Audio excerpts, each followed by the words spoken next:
اسلام کا پیغام مسلمانوں کے لیے ہے جب تک دنیا میں رہے ان کے ساز و سامان ان کی دولت سے لطف اندوز ہوتا رہے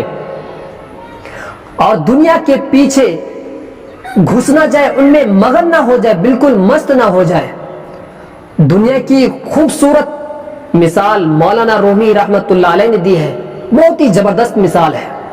دنیا کی مثال پانی سے اور انسان کی مثال کشتی سے دی ہے۔ جس طرح ایک کشتی پانی کے بغیر چل نہیں سکتی ہے، اور وہ پانی اگر وہ کشتی کے اندر داخل ہو جائے تو کشتی میں بیٹھے ہوئے لوگوں کے اندر خوف گھس جاتا ہے اور وہ اس خطرے میں رہتا ہے کہیں کشتی پلٹ نہ جائے، ڈوب نہ جائے اور ہماری موت کے گھات اتر جائے۔ اور کشتی صحیح سالم اس وقت تک ہے، محفوظ اسی وقت ہے جب پانی کی ان کے تہ میں رہے، اور داخل ہونے کے بعد کشتی خطرے میں رہتی ہے۔ اسی طرح ایک انسان کے ارد گرد میں جب تک یہ دنیا رہے تب تک یہ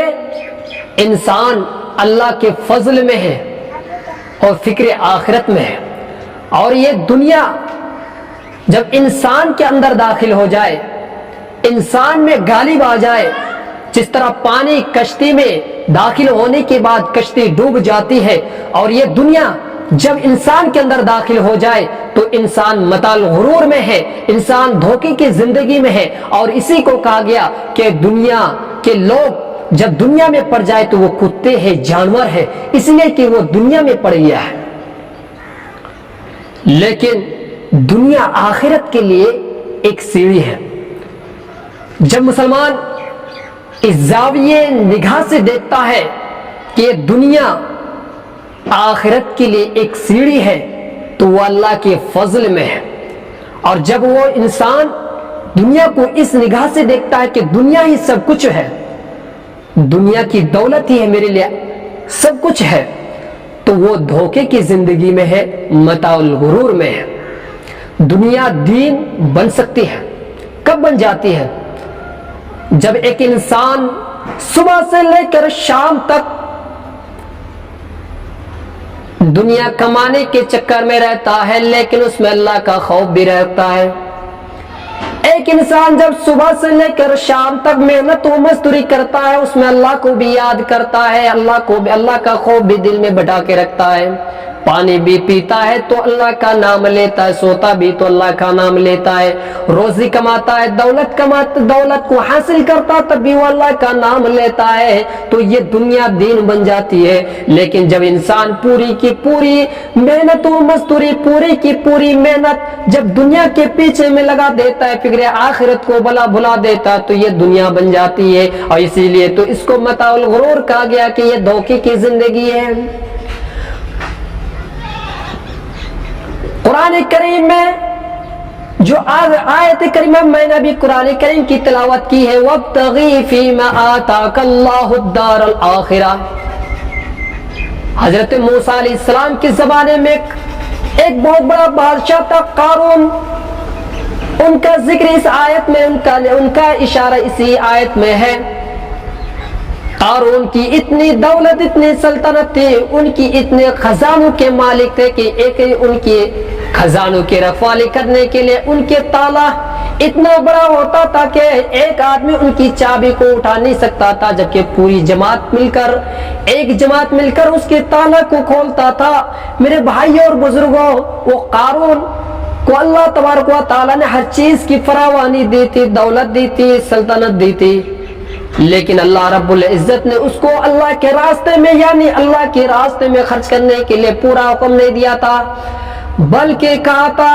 کہ جو کچھ وابتغی فیما آتاک اللہ الدار الآخرہ، جو کچھ اللہ تبارک و تعالیٰ نے دیا ہے، جو کچھ میں نے دیا، ان میں بھی اللہ فکر آخرت کو بھی یاد رکھ، اللہ کے خوف کو بھی یاد رکھ، اس میں آخرت کو بھی یاد رکھ، اس میں پوری دنیا کے پیچھے نہ پڑ جاؤ۔ تو اس نے کہا، قارون نے جو جواب دیا تو آپ سن کر حیران و شجدر میں رہ جائیں گے۔ انہوں نے کہا، انما اوتیتہ علی علم عندی، جو کچھ مجھے حاصل جو ہوا ہے یہ میرے تجربے کی بنیاد پر حاصل ہوا ہے۔ لیکن اللہ تبارک و تعالیٰ کہتا ہے کہ جو کچھ بھی میں نے دیا یہ میری طرف سے ہے، کسی کو تجربہ بھی دیا تو یہ میری طرف سے، کسی کو ذہانت بھی دی تو یہ میری طرف سے، کسی کو عقل مندی دی تو وہ میری طرف سے ہے۔ اس لیے کہ میرے بھائیوں بہت سے ایسے چاقو چوبند والے تیز و ترار والے لوگ دیکھیں گے بازاروں میں جوتے چپل کو سیتے لیکن دولت مند نہیں ہوتے ہیں۔ لیکن ایک انسان دولت مند بھی ہے، چالاک بھی ہے اور مالدار بھی ہے، سلطنت والے بھی ہے، تو یہ اللہ کی دی ہوئی عطا کی ہوئی چیز نہیں تو اور کیا چیز ہے؟ لیکن قارون نے کہا کہ یہ جو کچھ بھی مجھے ملا ہے یہ میری محنت اور بلبوتے کے نتیجے میں ہے، یہ میرے تجربے کی بنیاد پر اللہ تبارک و تعالیٰ نے دیا ہے۔ لیکن میرے پیارے بھائیوں اور بزرگوں یہ دھوکے کی زندگی ہے، اس لیے جب یہ دنیا کے پیچھے پڑ جاتا ہے تو یہ دھوکے کی زندگی میں داخل ہو جاتا ہے۔ یہی ہے دنیا کہ انسان جب دنیا مل جاتی ہے تو آخرت کو بھول جاتا ہے۔ کیا سارا مال اللہ کے راستے میں صدقہ کرنی چاہیے؟ بعض لوگوں کا یہ خیال ہوتا ہے کہ جو کچھ اللہ تبارک و تعالیٰ نے پیسہ روپیہ جائیداد دھن و دولت دی ہے سب کو اللہ کے راستے میں لٹا دینا چاہیے، سب کو اللہ کے راستے میں خرچ کر دینا چاہیے، فی سبیل اللہ میں دے دینی چاہیے۔ لیکن اس آیت کی تردید میں اللہ تبارک و تعالیٰ نے بیان فرمایا وَلَا تَنْسَ نَصِيبَكَ مِنَ الدُّنْيَا، جو کچھ تمہارے دنیا میں حصہ ہے اس کو مت بھول جاؤ، جو کچھ تمہارا حق ہے اس کو لے کر رہو۔ لیکن اللہ تبارک و تعالیٰ نے آگے بیان فرمایا ان اللہ لا يحب المفسدین، لیکن دنیا میں رہو، جو کچھ تمہارا حق ہے اس کو لے لو، جو تمہارا حصہ ہے اس کو لے لو، لیکن تم جو دنیا میں فساد مچائے فساد و مچانے والوں میں خرچ نہ کرو۔ کوئی بت کو نصب کر رہا اس میں خرچ نہ کرو، کوئی تمہارے گاؤں میں کوئی تھیٹر لے کے آیا ہے، کوئی بانگ بھنگڑے لے کر آیا ہے اس میں خرچ نہ کرو۔ جس چیز سے تمہارے گاؤں میں برائیاں پھیل رہی ہے، جس چیز سے تمہارے علاقے میں برائیاں پھیل رہی، جس چیز سے تمہارے علاقے میں، تمہارے سماج میں، تمہارے فیملی میں بگاڑ پیدا ہوتا، ان فساد مچانے والوں چیزوں میں تم خرچ نہ کرو۔ کس لیے کہ اللہ تبارک و تعالیٰ ان میں خرچ کرنے سے منع فرمایا، اور ان میں خرچ کرنے والے فساد مچانے والے چیزوں میں خرچ کرنے سے اللہ تبارک و تعالیٰ ناپسند فرماتا ہے۔ پتہ یہ چلا کہ دولت، بعض لوگوں کا خیال یہ ہے کہ صرف دولت کمانے سے انسان کو سکون مل جاتا ہے۔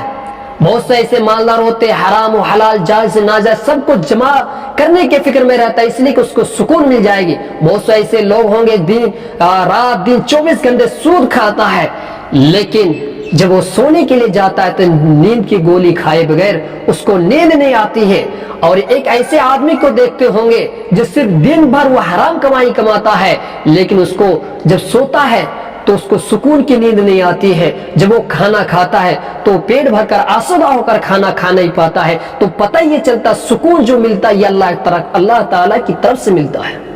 بعض مزدور کو دیکھتے ہوں گے کہ دن بھر محنت و مزدوری کر کے کھاتا ہے، لیکن ایک وقت کھانا کھاتا ہے، ایک ٹائم کھانا کھاتا ہے، چین کی نیند سوتا ہے، اور آرام اور سکون کی زندگی گزارتا ہے۔ اور جب کھانا کھاتا ہے تو سکون سے کھانا کھاتا ہے، کھانا کھانے کے بعد آسودہ بھی ہوتا ہے اور راحت کی زندگی گزارتی ہے۔ اور یہ سکون اور یہ تسکین کس کی طرف سے ملتا ہے؟ یہ وابتغی فیما آتاک اللہ دار الآخرہ، یہ جو کچھ بھی سکون ملتا ہے، چین ملتا ہے، یہ اللہ تعالیٰ کی طرف سے ہے، اللہ تبارک و تعالیٰ کی طرف سے ہے۔ اللہ رب العزت ہی کی طرف سے جو سکون ملتا ہے، یہ تمام راحت، یہ چین، یہ آرام، یہ آسائش، یہ اللہ تعالیٰ ہی کی طرف سے ہے۔ اس لیے تو کہا اللہ تبارک و تعالیٰ نے وَابْتَغِي فِيمَا آتَاكَ اللَّهُ دَارَ الْآخِرَةِ، کہ جو کچھ اللہ تعالیٰ یعنی اللہ نے کہا جو کچھ ہم نے دیا ہے اس میں بھی آخرت کی گھر کی فکر رکھ، آخرت کے گھر کو کس طرح ہم بنائیں اس چیز کا فکر کرو، یہ نہیں کہ دنیا میں لگے رہو، دنیا کے پیچھے پڑے رہو۔ اس لیے میرے ناظرین جو کچھ آپ کو اچھا لگے، اگر یہ ویڈیو اچھا لگے تو آپ اس ویڈیو کو زیادہ سے زیادہ شیئر کیجئے، اور ابھی تک میرے چینل کو آپ نے سبسکرائب نہیں کیا ہے تو ضرور کر لیجئے، اور ویڈیو کو اپنے دوستوں تک، اپنے فیملی میں شیئر کیجئے، اور واٹس ایپ میں اور فیس بک پلیٹ فارم میں اس میں آپ زیادہ سے زیادہ شیئر کیجئے، تاکہ تاکہ میری بھی حوصلہ افزائی ہو اور دین کی باتیں آپ تک